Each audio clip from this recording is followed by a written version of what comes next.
பொய்யான கோஷம் போட்டு மக்களை ஏமாத்துறதுக்கு நாம அரசியல்வாதிங்க இல்ல, கவர்மெண்ட் சர்வன்ஸ். ஒரு பொண்ணு கழுத்துல தாலி ஏற மாதிரி நாம காக்கி சட்டை போட்டுக்கிறது, நம்ம பதவியில தப்பு பண்றது மனைவி கணவனுக்கு துரோகம் பண்ற மாதிரி.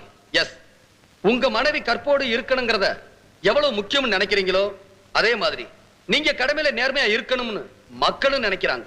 சோ புதிய லட்சியத்தோட பணியாற்றி தமிழக காவல்துறைக்கு மேலும் புகழ் சேர்க்கணும்னு உங்களை எல்லாம் கேட்டுக்கிறேன். அது சரி, அவங்க ஓட்டு போடுற தேர்தலை விடுங்க. இப்ப நாம ஓட்டு போடுற தேர்தலை பத்தி பேசுறதுக்காக தான் உங்களை இங்க வர சொன்னேன். ராஜ்யசபா எலெக்ஷன்ல நம்ம ராமசாமியை நிக்க வைக்கிறதுக்கு முதலமைச்சர்கிட்ட போராடி நம்ம தலைவர் பர்மிஷன் வாங்கிட்டாரு. ராமசாமியா எப்படி ஒத்துக்கிட்டாரு? 80 எம்எல்ஏவோட பிரிஞ்சு தனி கட்சி ஆரம்பிச்சிருவேன்னு சொன்னேன். மனுஷன் ஆடி போயிட்டாரு. கட்சிக்குள்ள குழப்பம்னா கவர்னர் ஆட்சி வந்துடும் பயம் இருக்கு.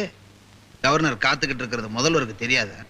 ராமசாமி கள்ளச்சாராயம் காய்ச்சறத பத்தி எல்லா பத்திரிக்காரனும்